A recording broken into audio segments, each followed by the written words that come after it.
سەرۆکی دەسەڵاتی دادوەری ئێران ڕایگەیاند کەڵک وەرگرتن لە شێوازی گرتن و سزادان لەبارەی پرسی باڵاپۆشی تێشووی زۆرە و دەبێ بە ڕوانگەی کولتوری هەوڵی چارەسەرکردنیە و بابەتە بدەن. غوڵام حسین موحسەنی ئێژەی سەرۆکی دەستگای دادی ئێران ئەمڕۆ هەینی لە کۆبوونەوەی ئەنجومەنی ئیداری پارێزگای ئەلبورس پابەندکردنی ژنان بە باڵاپۆشی بە پرسێکی کولتوری ناوبرد و گوتی لە بنەڕەتدا دەبێت پرسە کولتوریەکان بە ڕوانگەی کولتوری چارەسەر بکەن. بە گوتەی ئێژەیی پێویستە کەڵک لە شێوازی یاساییش وەربگیرێ، بەڵام ئەگەر بیان هەوێ ئەو بابەتە تەنیا بە دەست بەسەرکردن و سزادان چارەسەر بکەن تێچووەکەی بۆ دەسەڵات دەچێتە سەر.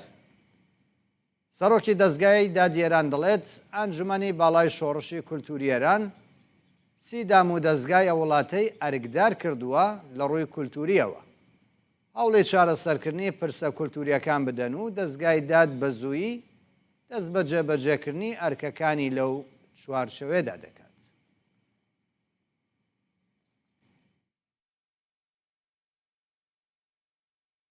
مسائل فرهنگی را باید پرسە کولتوریەکان دەبێت لە بنەڕەتدا بە بابەتی کولتوری چارەسەر بکرێن. بەڵێدان بەوە دەنێن کە دەبێت گرنگی بە بابەتی پارێزگاریکردن و یاساییش بدرێت و بە دڵنیاییەوە پرسی کولتوری هەمیشە و بە تەنیا کێشەکان چارەسەر ناکات.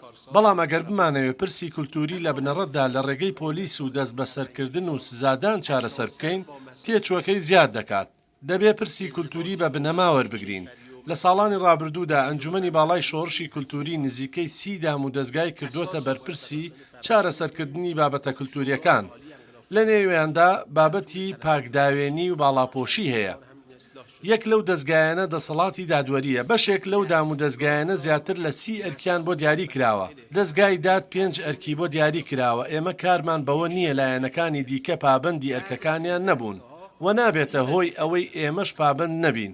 ئێمە بە زوویی لە هەموو دەرفەتە یاساییەکان کەڵک وەردەگرین بۆ چارەسەرکردنی ئەو کێشەیە و لەو جێگایانەش کەم و کوڕی هەیە. پرۆژە یاسا دەدەینە پەرلەمان.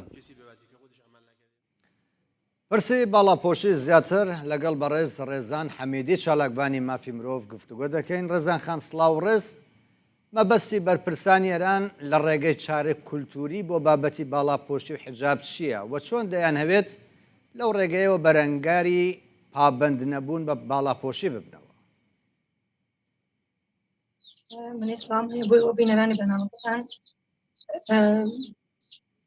پرسی باڵاپۆشی و حجاب تەنیا بۆ ماوە گەڕێتەوە 44 ساڵە حکوومەتی ئیسلامی سەرەتاییترین مافەکانی ژنانی لێسەوت کردووە. ئیسەیشکە بەرامبەر بە خەباتی ژنان لە 5-6 مانگی ئەخیرا بە شێوەی کاتی پاشە کشەی کردووە بۆ قەرەبووکردنەوەی ئەم پاشە کشەیە خەریکە ئامادەکاریەکە بۆ بەرپاکردنێکی شەڕی ئاشکار لە دژی ژنان. بۆ نمونە قسەکانی ئێژەیی کە خۆتان ئاماژەتان پێکردیا وەزارەتی نێخۆی کابینەی ڕئیسی کە لەم ماوەدا بەیانیەکی دەرکردی سەبارەت بە حجاب هێشتا ئاماژەی بەوە کردووە کە حجاب وەک پێویستێکی شەرعی نابێ گومانی لێ بکرێت و بەردەوام لە کۆڵەکەکانی کردداری کۆماری ئیسلامی چاوی لێ دەکەن. لە بەشێکی دیکەی ئەم حجاب لەگەڵ شوێنە گەشتەکان بە پێوی زاندراوە وتراوەکە لەگەڵ ژنانی بێ حجاب وەک کەسانی لادەری یاسا یا پێشنکار هەڵسوکەوت دەبێت. هەر لەم بەیانەدا بە مبەلغینی خۆیان ڕایان گەاندووە بە ئاتیشبەختەوانەکان ڕایان گەاندووە کە بێنە مەیدان بۆ بەرگرتن لە بێحجابی و بەرەو پێشبردننی.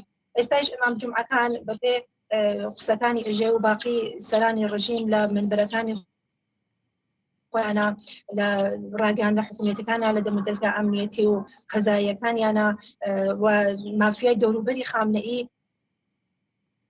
ژنانیان ئیتر ئاشکرا کردووە.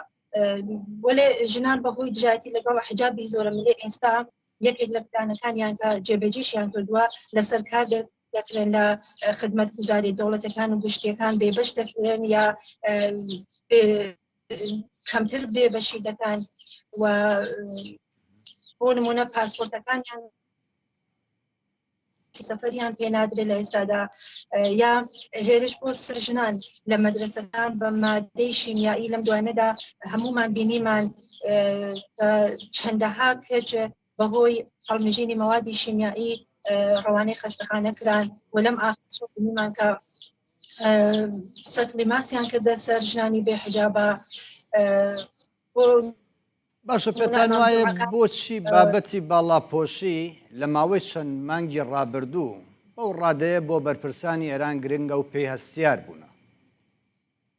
چونکە باڵاپۆشی یەکێک لە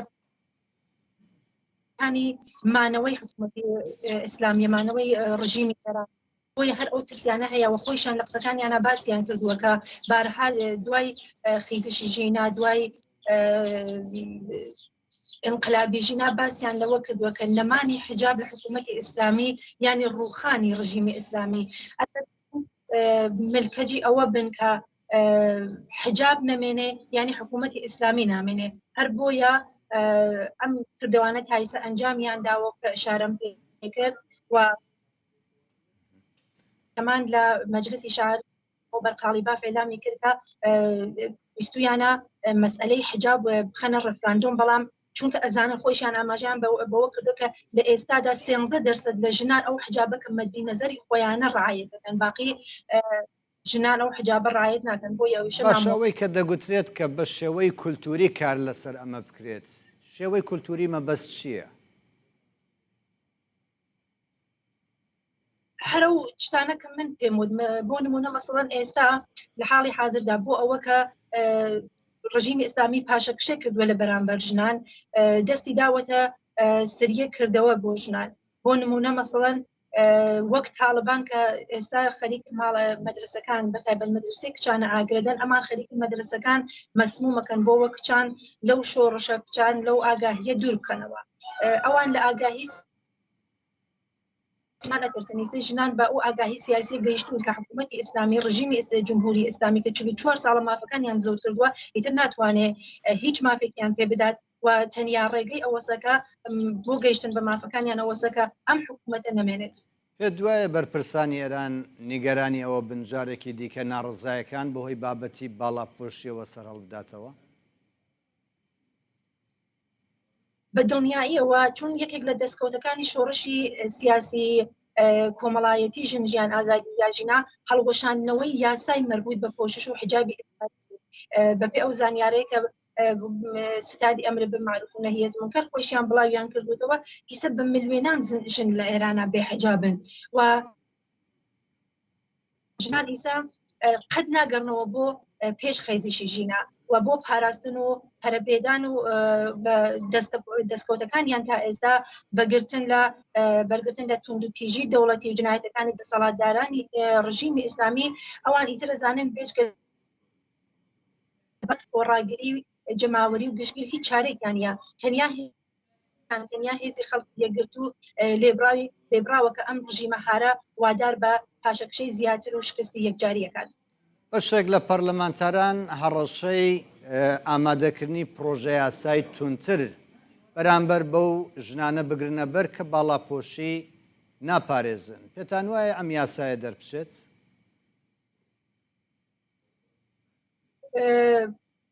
ئێمە ینی چاوەڕوانی هەموو شتێک لە حکوومەتی ئیسلامیە کردێت، یعنی ئەگەر ئەم یاسایشە دەربچێت کە پێم وابێ بە پەسەندکردنی ئەم یاسایە دووبارە خەڵگەڕژنە شەقامەکان و ژنان دووبارە ناڕزایەتی خۆیان دەردەبڕن، ئەگەریش ئەم یاسایە پەسەند بکرێ بە دڵنیاییەوە ژنان ناوستن.